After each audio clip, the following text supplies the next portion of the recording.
You are entering the cosmos.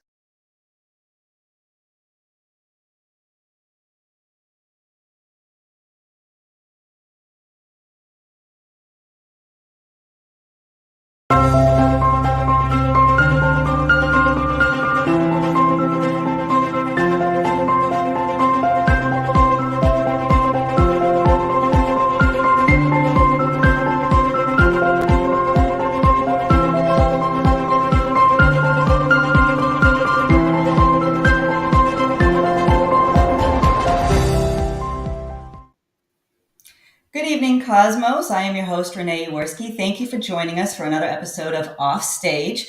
And tonight's going to be a little bit different. I didn't even promote tonight, and we are running a trigger warning because this episode is going to discuss narcissism and narcissistic abuse. This is something that we've covered in some other shows on the network, but always from maybe a therapeutic standpoint or from an abuser standpoint. Tonight, we're actually going to hear from a diagnosed narcissist himself, who's going to cover his journey, his entire mental health journey. He's going to seek to be as open as he possibly can. I first came across our guest, Jacob Skidmore, also known as the Nameless Narcissist, on his TikTok channel. He's very active on social media. His YouTube channel, The Nameless Narcissist, is very popular. And his TikTok is doing a lot of good in my estimation, because when I came across it, I found somebody who identifies as a narcissist, who is enrolled in therapeutic, sessions, and who is trying to do something to illuminate this issue from all different sides of the coin. And I was watching one of his live streams on TikTok, and I was really impressed by the number of abused people in the audience who were finding healing simply by being able to ask a diagnosed narcissist about why they do what they do, what their motivations are. There's a lot of mystery surrounding this diagnosis. And myself, I'm on a journey of trying to understand it as well. I really would like to know for my own self more about this, how I can protect myself against some of the abusive behavior, right? And also educate myself about how to identify narcissists. And there's not that many people who are willing to open themselves up in this bold way. And so I'm very, very grateful to our guest. And as I said in the description, please, we invite comments and questions for Jacob. He's willing to do that. He goes live a lot. He's very active on social media. But I would encourage everybody to stay very positive, and any negative comments will be removed. So I want to play a couple of his more recent TikToks. And again, this is Nameless Narcissist on TikTok. You can find them. And these were posted within the last week or so. So narcissists like myself will often self-destruct, and this usually comes down to one reason: to maintain control. It's humiliating for us to think that somebody else can hurt us, so we almost have to prove to ourselves that the only person who can hurt us is ourselves. This way we maintain the fantasy that we are still the most impactful person in our lives.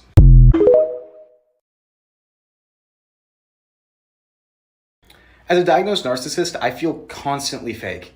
Like, I wish I could describe it better. It just feels like everything I do feels so fake, because I do fake a lot, but it's to the extent that now, even when I do things genuinely, it doesn't feel like it's genuine. Then I feel bad about myself because I'm being a fake, which then drives me to fake more to get people to like me and to admire me, which then just makes me feel more fake.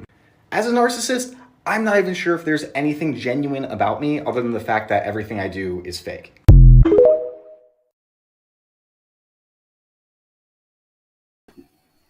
Wow, this is so interesting. I cannot wait to get into it with Jacob. So without further ado, let's welcome Jacob Skidmore. Hello. I'm pretty sure one of my shirts was inside out in one of those TikToks. Are you a perfectionist? Is that one of the narcissistic things? Are you always analyzing yourself, your visual? Sorry, I'm not going to be looking at you this entire time. I'm going to be staring at my own.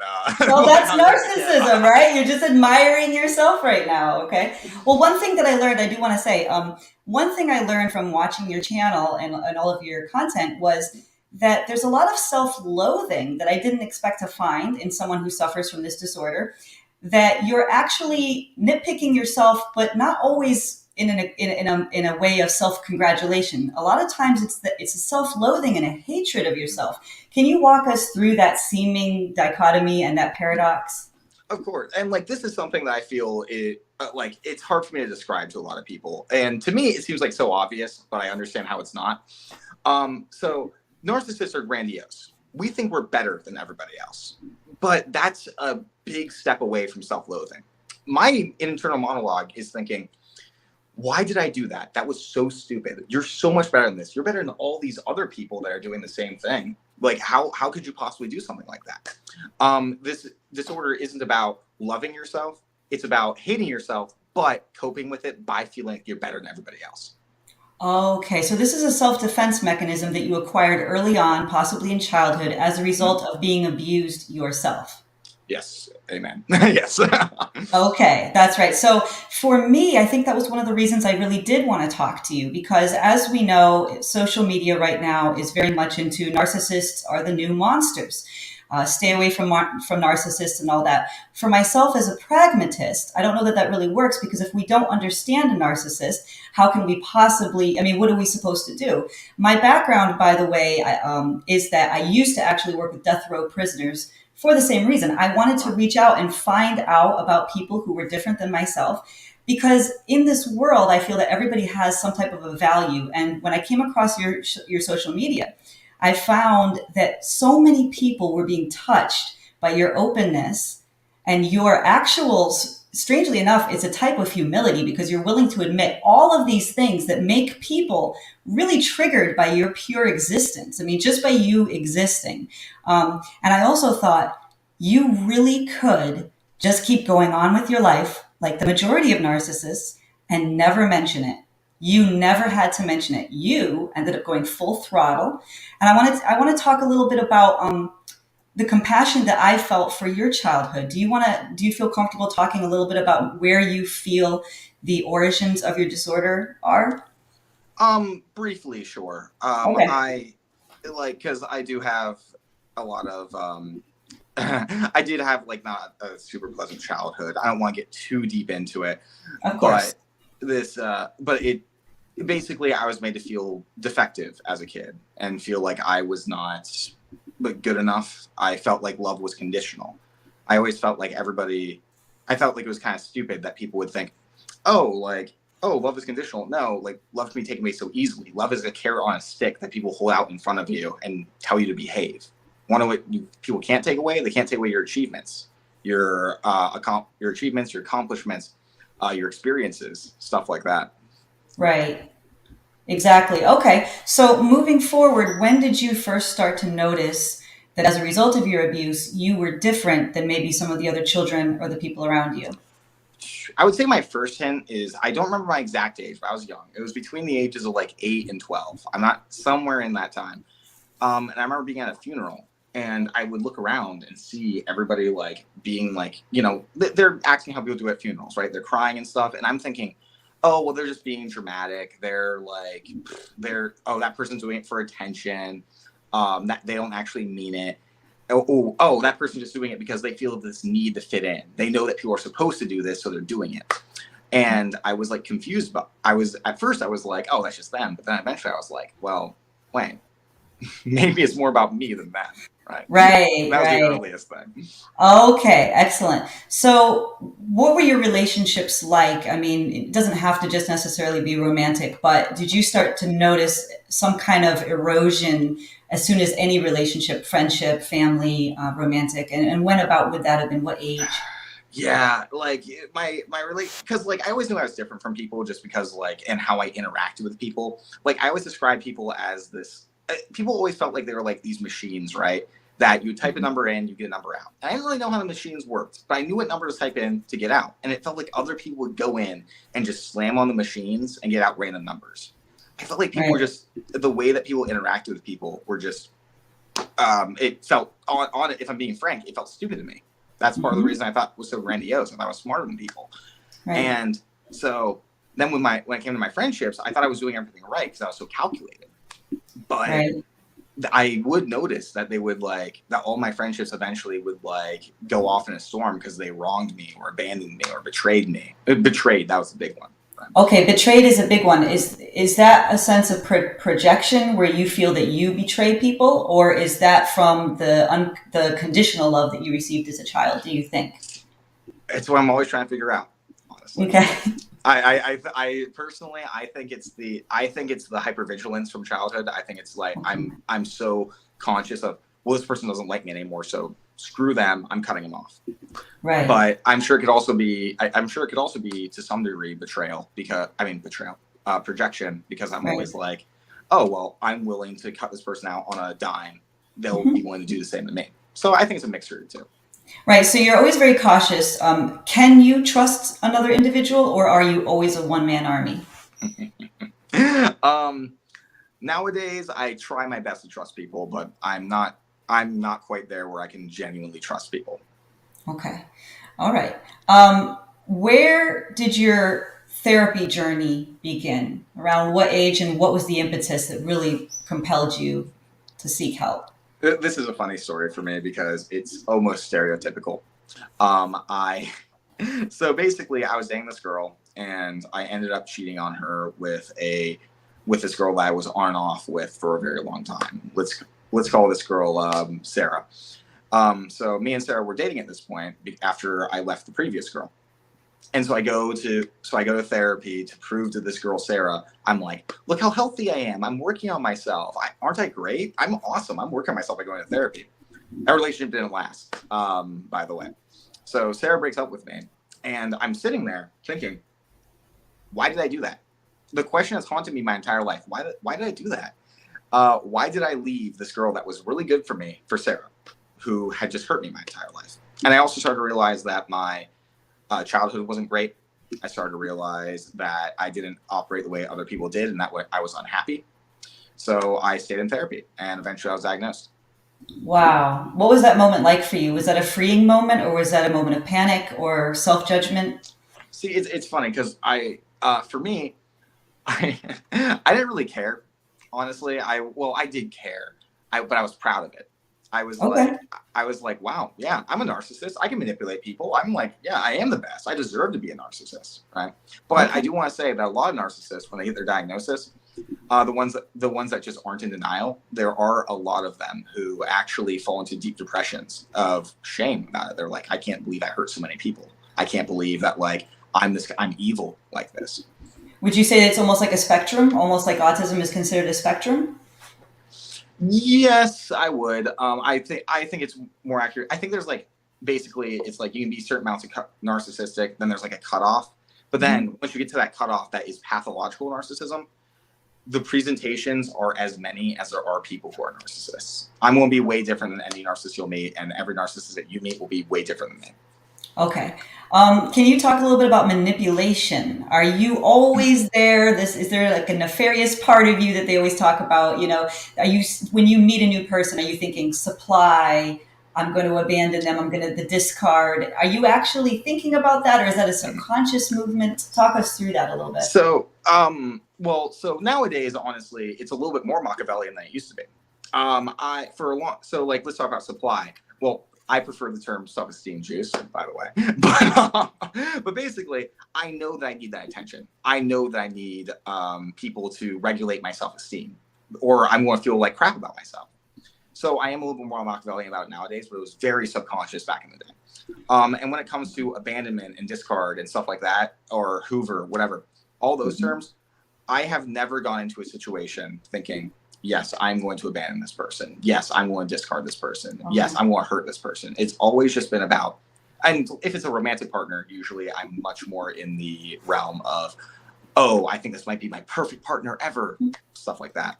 Right, that's the love bombing. So, because I've heard it both ways. I've heard people say, okay, the love bombing phase when you first meet someone is very nefarious and meticulously engineered to try to get that person to, and then I've heard other people say, well, no, I actually am trying to buy into this fantasy that there is this perfect match, but then invariably they let you down, and that's when the discard happens. Where are you on that? So and to point out that as I said, there's a billion presentations of narcissism. Maybe there are some people out there who do that, all this stuff on purpose. For me, my love bombing is just because I'm I thought I found my soulmate. Legitimately, I'm idealizing them. I think that they're the best thing that's ever happened, that they're finally the perfect person for me. Right. And then something will happen. and it will like kind of it won't shatter it, it'll put a crack in it, right? But then I'll start fixating. I'll start thinking, oh, but like they did this thing that was different than me. That must mean they're not my soulmate. Oh, they did this thing. That means that we're uncompatible. What if my soulmate's still out there? What if like I am missing out on the ideal love that I always wanted? Right. And I think I can actually relate to that. I think I'm trying to also look for some common ground between people who might have been abused by narcissistic abuse and the narcissists themselves, because we're all people. We all have to live in this world together. A lot of people are related to a narcissist and they have to have interactions with them. So for me, I'm trying to look for that common ground that I know surely has to be there just because we're all human, right? For sure. One of our viewers asked, is the trust issue from childhood trauma or from the narcissistic side? I think it's a combination of both, honestly. I think that, well, first of all, childhood trauma definitely caused the narcissism in itself. But also I think part of the defense mechanisms that is inherent to narcissism is I can't trust anybody. Everybody else around me is out for themselves. I have to like be on my game. Right. Okay. Right. Oh, okay. So people are sharing their stories as well. Do you find that a lot? I noticed that in your live when you're talking about, you're getting a lot of people sharing their stories.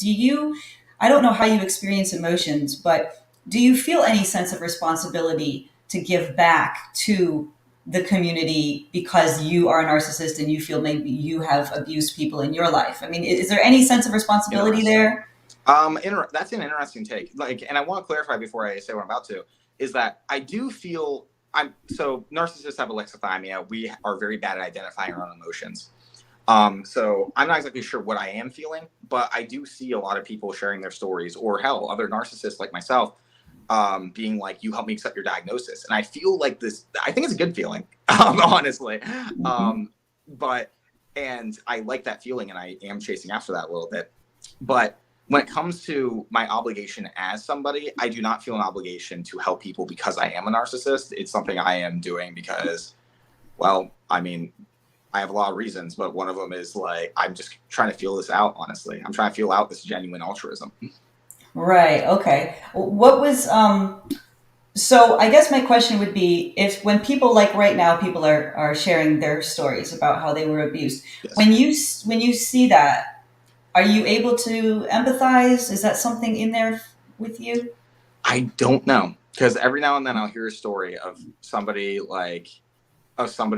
telling me how much I've helped them and stuff like that. I'll feel something. I don't know what it is though, because I don't know how to identify my emotions. Okay.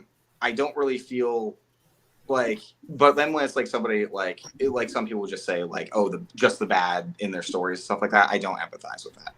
Okay. Which is what it, and like I sympathize with them, sure. Like I understand that's really bad that happened to them. I am sorry that happened to them, and I wish it didn't happen. But I don't have any emotional reaction there. Right. Okay. We have another person in the audience who has NPD and who actually asked, "Does empathy really exist?" One of my own. Hello. honestly, I don't know, man. Like they keep telling me, but you don't know what that feels like. You don't know what that feels like. Do you cry? Well, what makes you cry? Like if you're watching a sad movie, will you cry? I cried at Marley and Me when I was a kid. Okay. It's a very sad movie. I will say the only times I feel like intense emotions are if I think about my childhood, or if I see somebody who has a pet that they're mistreating, or if I see a parent who's mistreating their kid. Those instances, I probably won't cry in the latter two, but like I'll get angry and want to like protect whatever, those things. Okay. All right. Can you talk us a little bit through the black void? I keep hearing about this black void, the narcissistic black void. What is that? It's just a feeling of just this, yeah, like I call, like, it's just this hollowness. Like it feels like a darkness in me. And it sounds dramatic when I say it like that. So it's hard talking about because I feel like people won't take it seriously. But it feels like there's just intrinsically something wrong with me. Something like in my core that is just like hollow and empty and just no light can get into. It feels like, sometimes it feels like my ribs are about to crack in on themselves because of just how prominent that emptiness is. And sometimes it feels like it's a wild animal that's trying to get out of me. Right. Do you happen to know any statistics about what percentage of the population suffers from this disorder? I have seen several studies that have like addressed this. the statistics range from 0.5% to 6%, but I think that the 6% study was like a huge outlier. The average other than that would be around like 1 to 2%. And how many of those would you just estimate, just in your own guess, actually are aware of that diagnosis? I have no idea, because here's the thing: 8 to 20% of people in outpatient therapy are narcissists. Actually, we're highly overrepresented in Okay. outpatient therapy, but we're also one of the most misdiagnosed disorders. People misdiagnose us as bipolar and as depression. One study said that under 50% of us actually get diagnosed correctly. Wow. So if I had to guess how many were self-aware, I would say 10 to 20%. Wow. See, to me, that's one of the reasons why I'm compelled to have these dialogues, is that if that many people on this planet have this disorder, if we just ignore or block, you can't block that many people. You have to find a way to at least understand in some way, shape, or form, right? I mean, that's just my personal thing. People are asking, by the way, I don't want to, I'm sorry, you can No, answer. you're fine. I was just saying, I genuinely think, and like my channel has kind of, my YouTube channel has kind of taught me this, is that I genuinely think the best way for everybody to heal is through raising awareness through a lens of compassion. So more narcissists Yeah. can get into treatment, we hurt less people, and also people can understand that abuse wasn't personal to them. It's just they were in a relationship with a sick person that didn't know what they were doing. Exactly. So that brings me back to the questions from the crowd, who are saying, why do narcissists hurt people? And also, why would a narcissist trade in a good romantic partner for somebody who is not good for them? I guess there's a lot of pain about being discarded. You're doing Sure. everything right with this narcissist. You're doing everything right, and then you're being discarded or cheated on with someone that you look at and you say, why would you choose that person? What's So going on behind the scenes? so like this, I want to point out first, like, this is very circumstantial, right? There's a lot of reasons that I might hurt somebody, either accidentally and sometimes when I feel vindictive on purpose. But I would say the biggest thing that leads to a discard, in quotes, I don't really like those words just because I feel like they're reductive. But I would say the biggest thing that happens is that I get caught up in these in the DSM. It mentions fantasies of ideal love, right? We're Right. fixated on having this perfect relationship, this perfect person who's going to come into our lives. They're going to basically save us. Everyone's going to be envious of us. It's going to be a great time. Nobody can live up to those expectations. And so the only time I've cheated is when I thought that somebody in my life was that person when I was in a relationship. I was Okay. like, what if that person is my soulmate? Like, Right. I'm wasting my time here. That person must be my soulmate. So I'll throw them away. And then obviously that person will not meet the market either. And the cycle continues. So, right. So you're not actually being motivated. You particularly, you personally, are not being motivated by, haha, I want to go out and hurt people. You're being motivated by, hey, I'm looking for this correct match. I'm just not finding it yet. And you're not really putting that commitment first. I mean, other people might say, well, even if I'm finding a better match, I'm going to just stay true to my commitment. Really? I guess that would be the thing. Yeah, Okay. there's no maliciousness. Like, I don't enjoy hurting people for the sake of hurting people. I might get vindictive, but that is the extent of it. Right. Okay. We're having a lot of questions about, do they come back after discard? Personally, I kind of do. I wouldn't say that like I come back in terms of like dating, but I want people to like me. And also, like, the thing is with narcissism is that we have, like, sure, we're grandiose a lot, but if we aren't getting the self-esteem juice that we need, we'll slam down the self-hate. And in Okay. those self-hate moments, I'll be like, oh my God, I hurt so many people. Like, I can't believe I've done this. And I'll reach out to them trying to make amends, or trying to like tell myself, or like just trying to be like, mainly trying to make amends. Be like, I'm so sorry, I did these terrible things, yada yada yada. I just want people to like me, mainly. Right. Okay. Exactly. Christine is talking about how part of the requirements in the DSM is that you have to be suffering about that. And I've seen other comments about that. So Yes. you're not enjoying your disorder. You are a victim of this disorder and of childhood abuse yourself. Yes. Well, first of all, I would like to say hi to Christine, because she's one of my viewers and I love her. But yeah, like in the DSM, it does state that part of the general criteria for personality disorders is that you do have to have clinically significant distress to be diagnosed. So if you have somebody who acts narcissistically, but they don't have any sort of like but they're like just fine. They're happy. They're going around. They're not a narcissist. They're just kind of an egotistical asshole, right? Right. But Okay. yes, being a narcissist is not a fun thing. I always say, at this point in my life, I don't know if I would give up being a narcissist because I don't even know what how my life would change. Like, would I be able to function? But if I could restart life and start it as not a narcissist, I would take it hands down. I want to connect to people. I want to stop being so lonely. Right, exactly. How has therapy been helping you in this regard? It's honestly the biggest thing is like my projection has gotten a lot better because like when I project, I assume everybody is operating for the same reasons that I do. I think that everybody is like, I think that everybody else is a narcissist. And understand that other people aren't, and that honestly not everybody is as Machiavellian helps me be more vulnerable with people to be able to be like, okay, this won't be used against me if I mess up, basically. Right. We have people in the audience now questioning whether they have narcissistic personality disorder. What would you tell somebody who's questioning if they have that as a diagnosis? What should they be on the lookout for from the internal? I actually just made a video about this on my YouTube. If you want to go check it out, Nameless Narcissist. But I always say 3 things. Do you feel like everything you do isn't good enough? Do you feel like you emotionally can't connect to anybody? Do you feel lonely? And do you feel like all of your relationships after a certain period of time go sour? If those 3 things apply to you, those are good indications of narcissism, but it doesn't necessarily mean you're a narcissist. It is time to seek therapy, though, because those are miserable things to live with.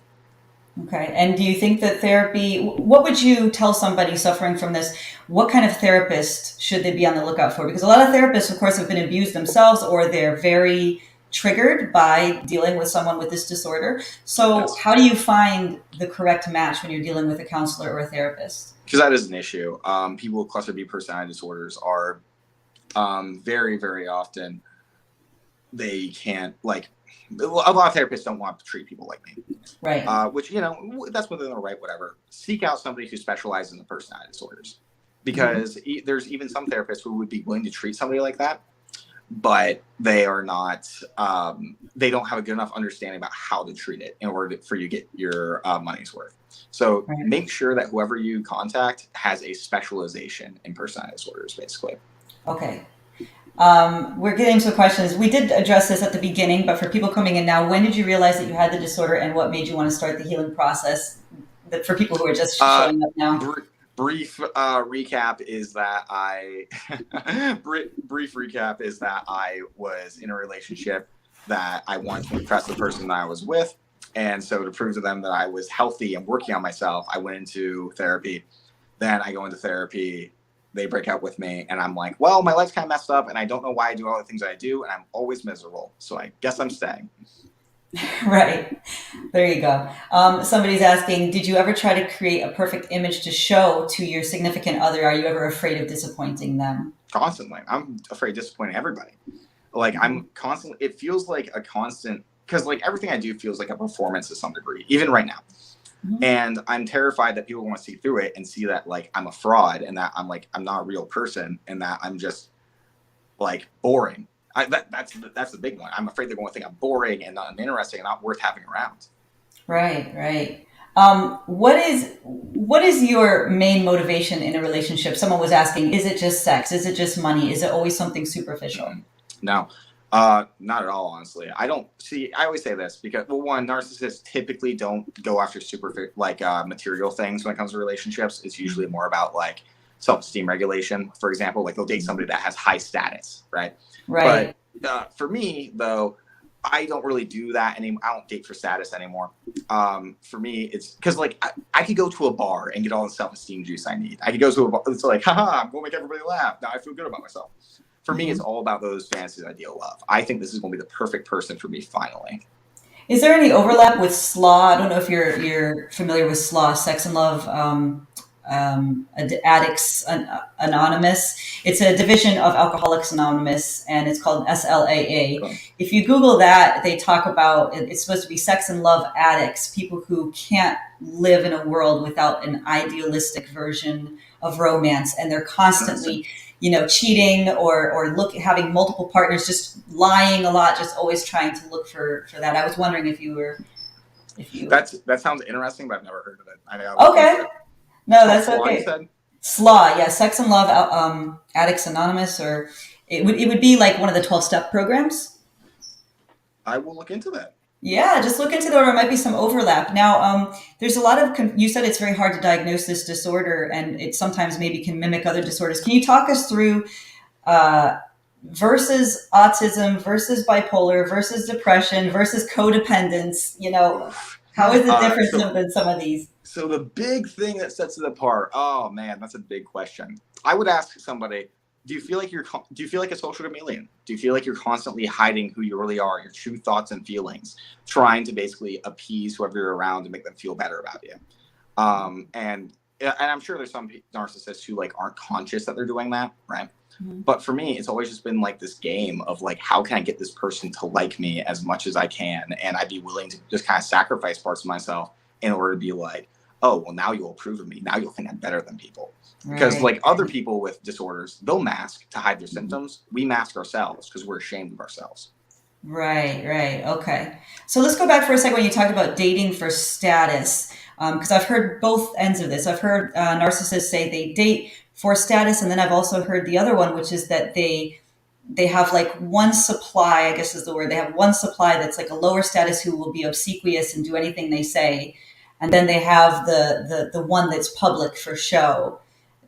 So Maybe just help me explain and break that down a little bit, because I think most people who are here who were victims of this, I think it's usually a romantic sure. connection, that they're trying to just get in the head of their lover. Yeah. Because I can't relate to that fully. So like people, because I hear a lot of people saying like, oh, like they want somebody that they can control and stuff like that. I hate that. I am constantly Mhm. testing my part. Like, and this is actually presents really poorly too, is that I don't want somebody that's beneath me. If you're beneath me, that means because we think hierarchically. If you're beneath Mhm. me, then that means I'm also lower, right? And so I don't want to be with Right, you. So right. like I'll actually like test my partners with like little like jabs and stuff like that to see if they'll stand up to me, because that's what I want. I want somebody to prove to me that they're my equal. Um, Interesting. That's very interesting. Hold on. So, okay, especially because you're a man saying this, this is really interesting. As a woman, I'm always talking about how like sometimes the more powerful a woman is, just generally, we take NPD sure. out totally out of it.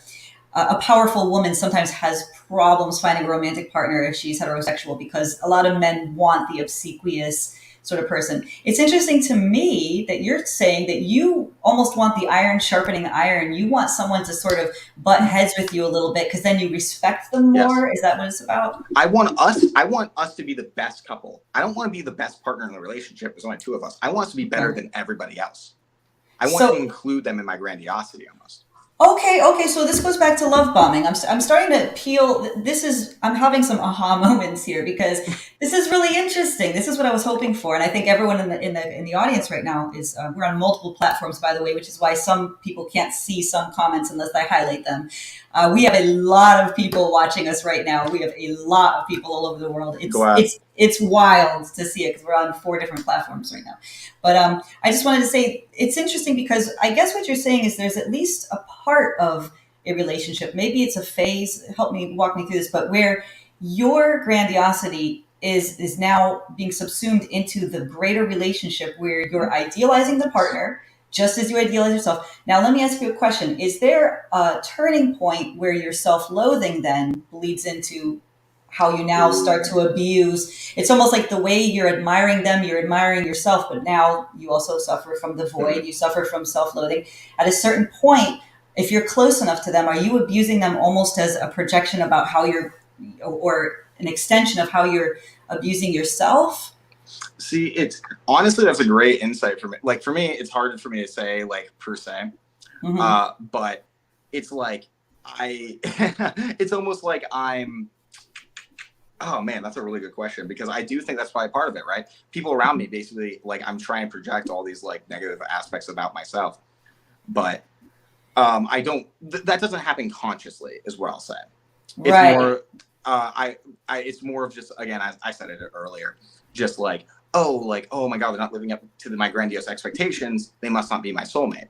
But honestly, I think you're. If I reflect on it more, I bet you're onto something, because that does make sense.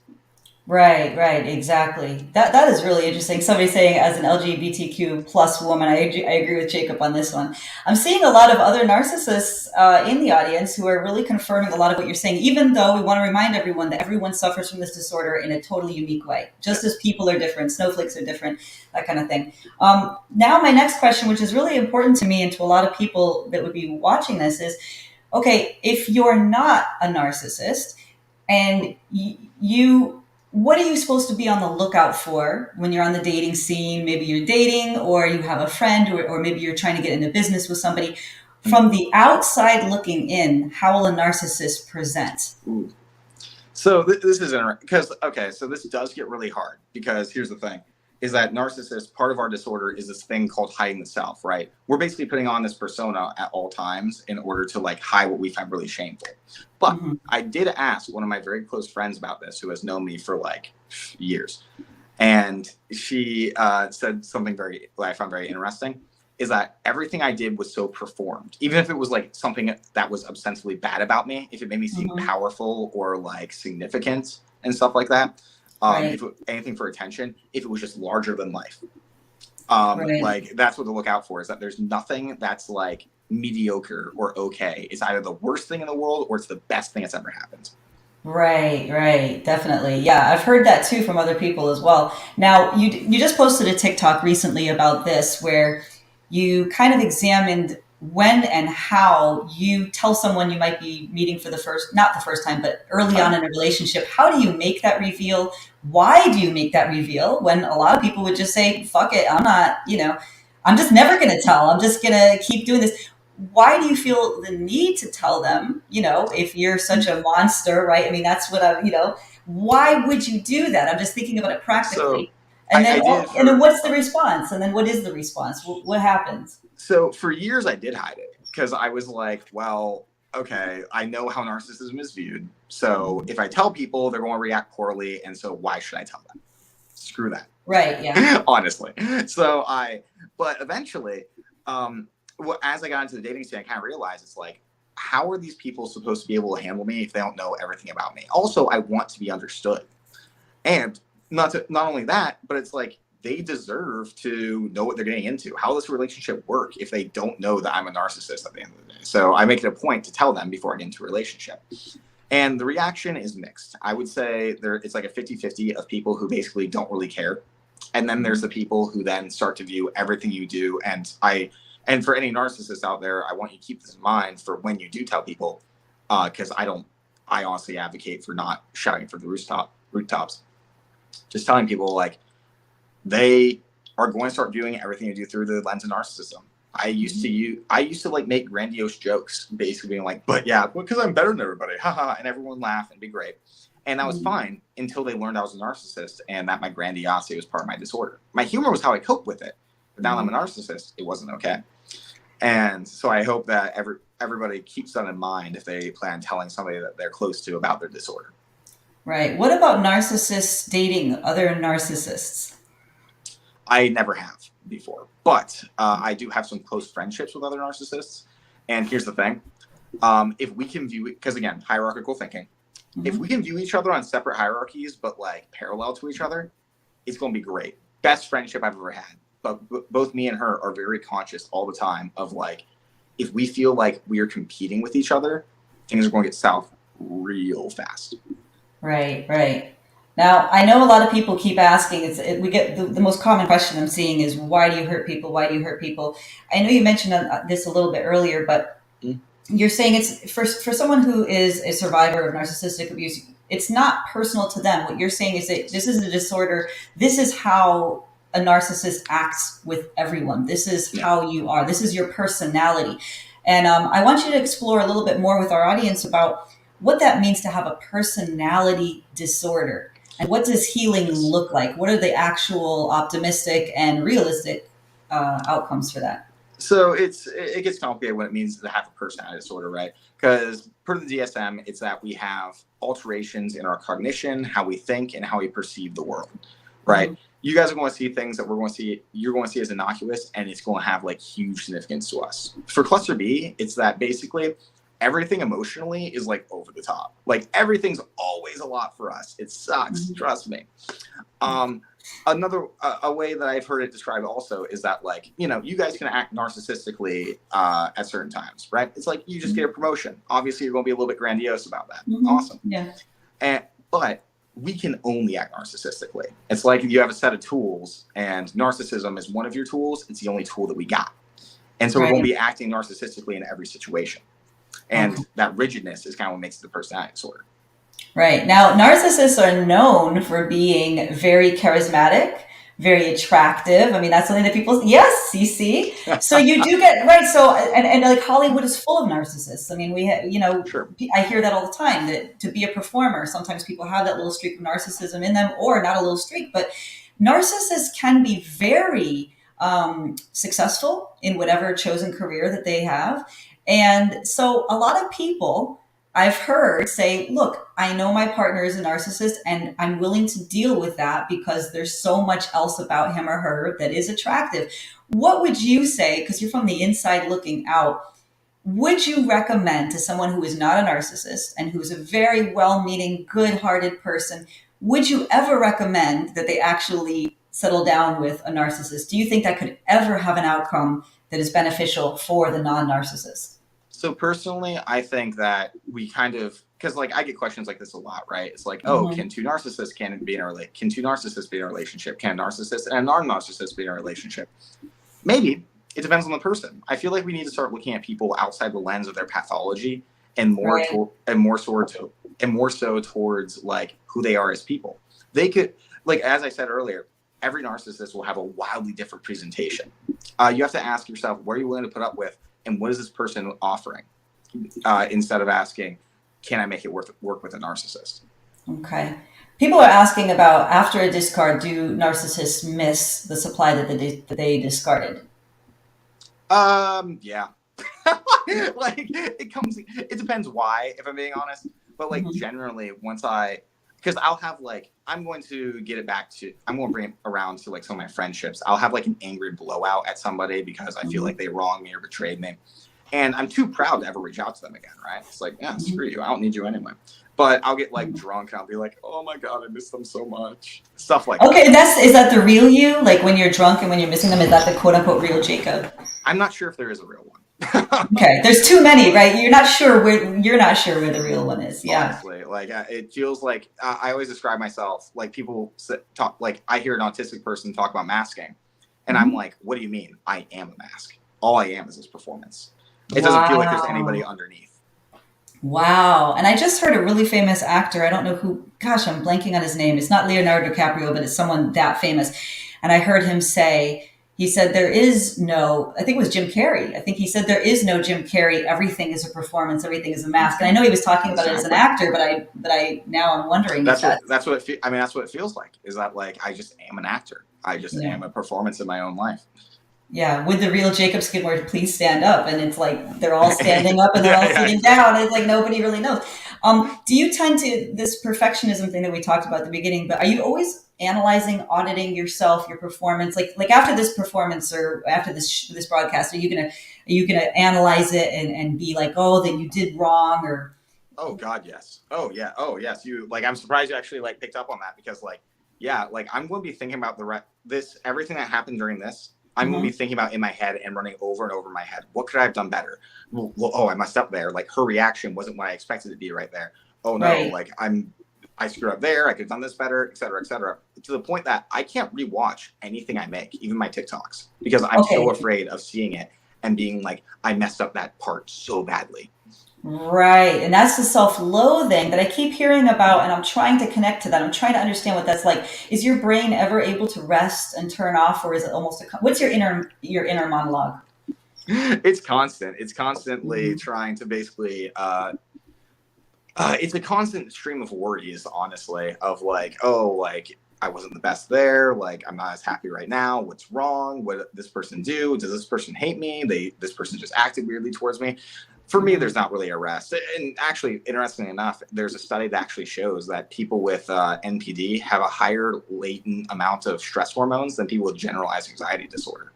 Okay, that's a good thing for me to ask you then. Does the narcissistic brain under like an MRI or chemically, does it look different? Yes. Not like Wow. there is very limited studies on it, but there's two that really stick out. One was an MRI imaging study that like Yep. shows that the part of the brain, the prefrontal somewhere in the prefrontal cortex, I forget what exactly it's called. It's on the right side. There's actually a deficit of gray matter where empathy is actually involved. And I think Wow. more importantly, there's actually a study that measured like the connectedness between the areas of the brain that are associated with pleasure and self-regard. And there's actually a deficit there. So they hypothesized that narcissists actually have to go out of their way to get attention from other people to make up for that deficit in their own heads because we Okay, can't so think of that's the supply then, right? exactly. Yep. So you need supply in order to keep going. That's your Just fuel. to feel good about ourselves. Wow. Okay. Interesting. Somebody's asking, are you more in touch with your emotional vulnerability when intoxicated? I think they're trying to figure out if they get their narcissist drunk, can they This get some answers? that's actually also one of my long-term viewers. Streetcar, how's it going? I would say it never feels it never feels vulnerable. It never feels genuine. Everything I do feels fake. And so I Right. do think I am more vulnerable when I'm slightly intoxicated and stuff like that. But Mhm. it just doesn't. It never like never hits the way that I want it to. Right. It never hits the way that you want it to. That's interesting. Surely you're aware of this. This is something that I find very brutal and distasteful to me on a human level, which is there's a whole breed of social media about how to hurt or how to destroy a narcissist. Okay. Mm-hmm. That's a very common thing that you see in these circles. And I understand it comes from anger and grief and pain because there's so much abuse and there's so much pain. But Yes. I would ask you that question from the flip side. And I would say if somebody has a narcissist that they deeply love, maybe they're related to them or they just deeply love this person, what are what would be the pamphlet of what not to do and what to do? How can you have the best possibility of a thriving relationship with a narcissist, if that's even possible? But if someone's really doggedly committed to this, what can you do? Not to hurt the narcissist, but So if you have one in your life that like basically you are in a situation that you kind of have to deal with them, I would off the bat I want to recommend Wendy T. Berry, Disarming the Narcissist. I actually interviewed her on my channel. She could give some great tips on how to have a healthy relationship with somebody who's narcissistic and even unaware. And I want to address like the things not to do. Like I want to point out what the things not to do. I feel like a lot of people view this through this lens of, oh, it's narcissists versus everybody else, narcissists versus the people they hurt and stuff like that.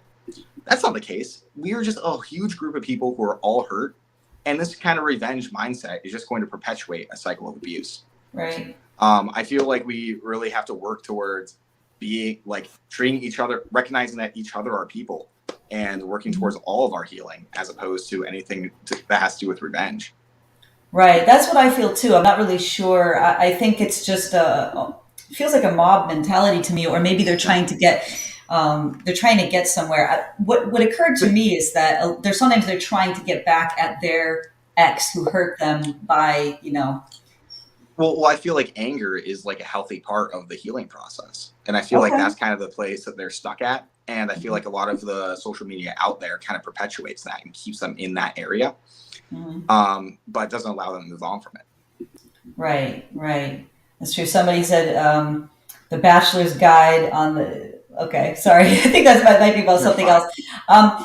Yeah, there's just so many comments. By the way, guys, if I don't get to your comment, it's just because they're coming in so fast. But definitely keep commenting, and I'm sure Jacob or I will go back and look at any of the comments here. And of course, like if you follow him, he addresses many of these things on his channel, so you can actually stay abreast of everything he's doing. I wanted to ask you about your own personal journey. Since you started doing your live streams and your reels where you're open and honest and you're dealing with people who have been abused by narcissists, have you felt any sort of change in your own personality or trajectory or your own healing journey? I mean, honestly, like I started understanding things that I didn't think I'd ever really understand. I started because it's funny when I first started this. Every time I made a video, I'd think, "No, this is normal. Like this is a Mhm. waste of a video and stuff like that." Then people would share their own experiences, and I'd be like, "Oh, I guess not." All right. Right, So yeah. and it like really helped me be able to come to terms with like why other people felt the way that they did. Because for me, from my perspective, it felt like everyone else, I was being held to standards that nobody else was. I Right, felt like right. I was just acting in the world, and then everyone else would get mad at me, and I was like, what is happening? Why is everyone getting so upset about these things I'm doing? I'm not doing anything wrong. And then Right. being able to hear people's like comments and their stories and stuff like that, and like me even asking my audience, why do you guys act like this? It Hmm. started to make things click and allow me to kind of go on this route where I could like more accurately and more earnestly heal. Right. Do you ever feel like a punching bag who's sort of standing in for somebody else's narcissist who abused them, you know? Oh God, yes. Oh, Yeah. constantly. Yeah. Maybe that's therapeutic for them. I don't know, but sometimes I see you there and you're live, and people are just coming for you, and it's not they're not mad at you. They don't know you, but Exactly. And they I'm just want kind to get back at their narcissist. You know. and like I'm not going to lie, I wish I could handle that better than I do. I get pissed off and I block them or say something mean and shit like that. But I do just and I despise it. I really do. But I do also rationally recognize, okay, these people went through a lot of hurt Mm-hmm. and they're trying to deal with it in the best way that they know. Is it true? So that leads me to my next question. Is it true that narcissists don't care if they're getting positive or negative attention? They just want attention? No? No, Okay. like, have you ever shit talked a narcissist? No, People will they ask, don't like no, that. They not. don't like that. Okay. We will destroy you. That's them being very vulnerable, or they're trying to mask that vulnerability because, Criticism messes us up. It really does. Yes. and you Um, can hear criticism almost anywhere, oh correct? yeah, It's yeah, just and like every if you have a tone in your voice that sounds even mildly critical, we're going to pick up on that because we are very hyper attuned to that, like hyper vigilance from like childhood, and we're going to be like, oh, that's negative. Like, why are you judging me right now? Why do you hate me? okay. Are you looking for fawning, positive attention? Does that help you with your supply? Is somebody who's always sort of, oh my gosh, you're amazing. Like, would that be the perfect partner for you? Somebody who, even though they might be giving you some intellectual pushback, they're always doing it with respect, and they're always like, wow, Jacob, you're amazing. You're a genius. You're a star. Or would that be someone you did not respect? Like, what's the It perfect would it partner would like for feel you? it would feel disingenuous if that Mm. was it, if they were constantly doing it like that. My last partner would like honestly what I seek in a relationship if it comes to because usually search for supply outside of my relationships. I would say the closest that happens is that like I get into like I need reassurance. It's like Hmm. because that's the person I'm going to be showing all my vulnerabilities. Not all of them, but like more of them than the average person. So I do okay in that Right. situation. When I was at that party, do you think they like me? Do you think that like I did okay, et cetera, et cetera? Right, right. Streetcar's asking, what's the best approach for offering you or another narcissist constructive criticism? Can you take like, how do you get that message to a narcissist if you love them and you don't want them to spiral? It's going to the best constructive criticism still hurts me. If I'm being honest, I know enough, and like I feel like even unaware narcissists to some degree also can recognize like, okay, that's constructive criticism wasn't meant to hurt me. Hmm. But even the most well phrased constructive criticism is still going to like fucking be a dagger in my heart. But at the same time, I can like you have to make it sound like it's not my fault.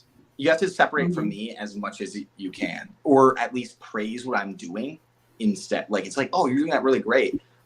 You're doing that really great. Have you can like? I guess I would have done it like this though, but you have to put it in a Okay. way that's very convincing. Do you respect somebody more if they are giving you constructive criticism? Because you feel like Yes, maybe they're on the hierarchy now, they're a little bit above you. Is that the power yes, play there? I do. I honestly do. If they're like being respectful about it and say it Hmm. like to my face like that, I will. It'll probably still like kill me. I do respect them more though. Wow, interesting. Somebody's asking, Jacob, how would you feel or react if a partner cheated on you? Oh, so you think I'm worthless? You think I'm worthless? You're a piece of crap. You're Mm. nothing to me. Like I would tear into them. Would you I would tear discard? into them. Is that Oh, an immediate immediately. discard? Immediate discard. Yeah, like I And would never and like that's a discard where I would never talk to him again. Oh, okay. So somebody cheating on you. Oh, that's interesting. Okay, so somebody cheating on you for you, you wouldn't even miss them. That is Because if somebody cheats on me or somebody breaks up with me, what you're saying to me is that I'm worthless, is that you think that you're better than me. okay. That's what I hear. Okay. But sometimes you might want a partner that you believe is better than you. Like what if like some major starlet, like Scarlett Johansson, or I don't know, if she was your partner, how would that be with the power dynamic and with fulfillment for you? So if somebody was like objectively on a hierarchy better than me. Or just maybe richer than you, or Yeah. like a supermodel or something. I'm trying to go as high as I can in the It, totem pole it, here. it would start off as, well, they're with me, therefore I am at that level. But I feel Oh, like, okay. that would easily turn into resentment and into a competition, honestly. Hmm. But I don't know for sure because I've never been with somebody that's like so like above me like that.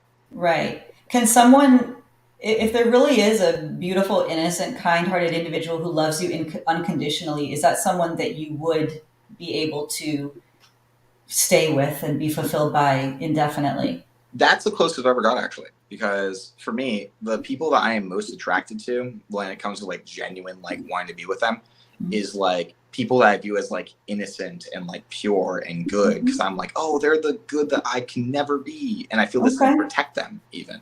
Right.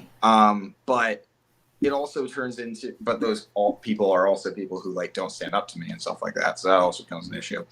um but Okay. let me put it this way, I'm sure it could work. It hasn't worked for me so far, though. Okay. Hasn't worked for you so far. Somebody's asking if anyone ever called you a narcissist before you were diagnosed. No. People actually didn't believe me when I actually told them I was a narcissist, because Wow. and that's the thing, like that's where the hiding the self comes in, the masking. Like, and like after a little bit of them knowing, like it became very obvious to them. They were like, okay, wait, actually that makes sense. But they're Hmm. like, and also there's a misinformation out there, right? Right. It's like, oh well, like how did um like, oh well, if you're really a narcissist, then how do you know you're a narcissist, and like stuff like that. Right. Exactly. Somebody is saying, this is to what I was saying earlier. Someone saying some of these negative comments are hitting like gut punches. Yeah, I mean, someone said that narcissists are demon possessed and all of this. That goes back to my punching bag thing. Why? How does that affect you as a human being? That has to affect you. You're putting yourself out there. You're getting people, proverbially spitting on you. Honestly, Doesn't that? Yeah. it's like I dread opening social media because of Mm, that. I can get 1,000 good comments. I'm on top of the world. I get one bad one, I'm out of commission for the rest of the day. okay. I'm like literally like opening up TikTok to me is like I have so much anxiety because I'm like, oh my god, I'm going to have to deal with more people insulting me, like stuff like Do you that. And delete them? Do you delete those oh comments? yeah, I'll either say something super mean or I'll block them or I'll delete them. Like I immediately. Okay. Okay.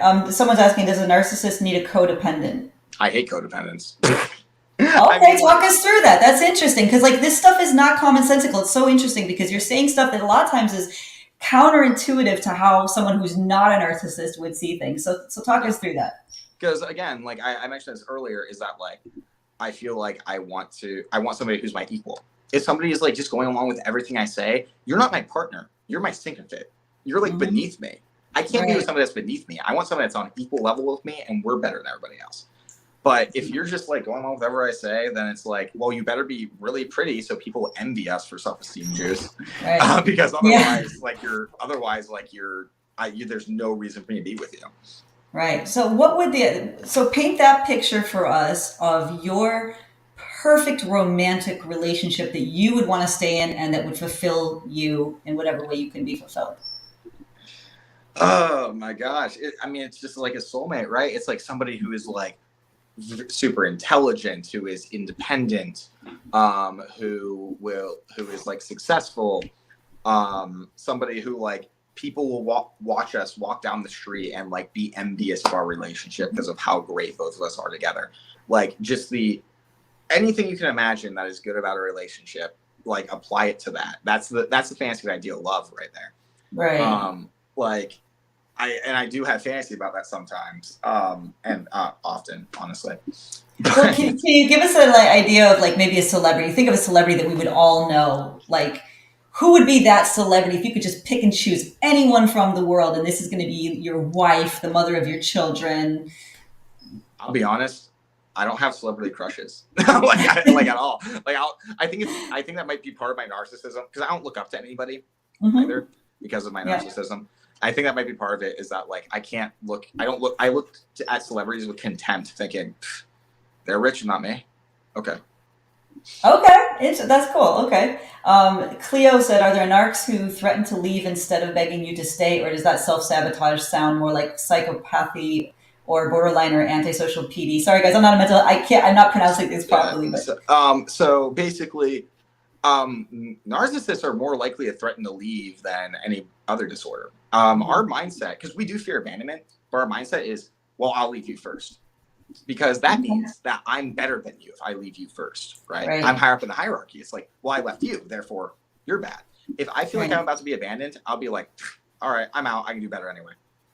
Okay, yeah, so that was my question. What prompts the discard? I mean, there's probably a whole laundry list, but like, for example, maybe you think they might have an interest in somebody else, so you're going to leave first, or you feel like they might be getting tired of narcissistic abuse and they're out. I would say the big two things are like feeling like they're losing interest and me wanting to and that could be just imagined in my head, right? And then leaving them first, being like, okay, well, fucking, I don't need you. Fine, I can do better. I don't need you. I never needed you. And then the other one is leaving them because I feel like, oh, my soulmate's still out there. This isn't my soulmate. I feel like those are the two biggest reasons I leave somebody. Right. Somebody was asking, can therapy get you to a point of any type of empathy? Well, I want to point out that lack of empathy and narcissism, I actually read a study that actually shows that only 44% of narcissists lack empathy. Oh, wow. Empathy, okay. That is. That's interesting. But it does also show in that study that people who do lack empathy, it's a stable trait. Mm-hmm. So for me, I do lack emotional empathy. I've been in therapy for 4 years and I still don't feel it. I'll be honest. I don't know if that's ever going to change. Okay. Somebody's asking, what is one thing you love to tell people about yourself? I mean, what do you brag about when you like to brag about yourself? I have 75,000 followers on TikTok. That is pretty awesome. I would tell you, that's pretty awesome. I can't say that as much in my normal life, but I do have I have a laundry list of things I've accomplished. I used to work in a prison. I am ex-military. I don't know. I was a financial advisor at one point. I have a laundry list of things that I brag about. I have an IQ of 148. Okay. I see those numbers are important to you, correct? Okay. I mean, you being able to say those things are important to you because of the hierarchy. Can you talk about the hierarchy a little bit? I think we're taking for granted that people know what that means, but that's true. And IQ, I could go on about IQ too because of how intrinsic that is to a hierarchy. But it's to me, it's impossible for me to look at people and be like, oh, they're equal. No, everyone has their strengths and weaknesses. All those can be ranked to a cumulative worth of a person. Mm-hmm. And every person can be ranked unless two people are literally identical in every single way and in their life experiences, they can't be equal. That doesn't make sense. Right. And the only thing that I really care about in life is being at top of that hierarchy, is climbing that. Okay. I mean, at least especially when I was unaware, at the very least. Right. And it's just, to me, the world is in hierarchies. It doesn't make sense otherwise. Right. We're seeing a lot of people, and I've seen this a lot in your lives too, people who were abused by a narcissist and then discarded, actually getting addicted to that narcissistic abuse. That's the trauma bond, and actually really hungering for the narcissist back, even though it might not be healthy for that person. What is your understanding of that trauma bond and that sort of addiction? Well, so it's funny because I actually have, I don't know. Do you know what borderline personality disorder is?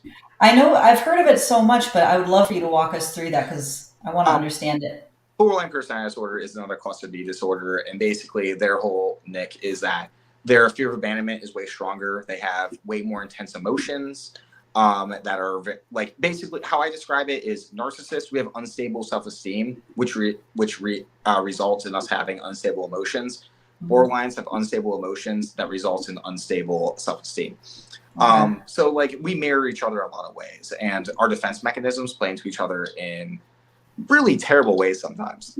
So Right. for me, I was actually trauma bonded to a borderline at one point, or at least somebody with very high narcissistic traits. I mean, narcissistic borderline traits. Mhm. And for me, it's that for me, at least, how I understand it is that like you get these great highs, right? Because we're us cluster bees, we're fun as hell, and then like something bad happens, you're going straight to the floor. But Mhm. then as soon as something good happens again, you're going straight to the top again because again, we're fun. Right. And I feel like it's easy to, and for me, it was easy to get addicted to that. And I feel like for other people, it's easy to get addicted to that because I mean, like, all you have to compare those great highs to are these low lows. Why wouldn't you always crave those highs? Right, right. Okay, so earlier on you talked about how bipolar is different than MPD, and is a narcissist generally consistent in his or her behavior, or are you going to see sort of some variations? Because it seems like there's different phases, like the love bomb, the Hoover, the discard, all of that stuff. But are narcissists generally predictable? Like, can I predict your behavior if I'm doing something, or are you wildly unhinged? I would say that if you know what you're looking for, we can be very predictable. But if you don't know that they're a narcissist, you're going to be like, what the hell is going on? Right? You just Mm. gotta have to track it back to everything. Everything that we do revolves around self-esteem regulation. Absolutely everything always comes back to that. That's the most important thing in our lives. Right. Everything always comes back to that. That is Yeah. really interesting. The thing is Jacob, I've never seen an audience as engaged, and people are going introspective. They're thinking, do I have this? Does my partner have this? I mean, you're used to this, but I want to let you know that this is actually really a very healing experience for a lot of people. Well, And I, unfortunately, I have a 9 o'clock interview, so I can't keep going. And I know you're very busy as well, but I would like to say, please, I would like to invite you to come back, anytime. because there's so many questions. I didn't even get to half of my questions, and I did not get to even a third of the crowd's questions. So I just feel bad leaving so many people hanging, and also myself. There's just so much for me to want to understand and to investigate. And like I said, a lot of people are seeing for the first time all of the negativity on social media and even right Yeah. here with the abuse that narcissists go through. And I think that was an interesting angle for us to highlight tonight.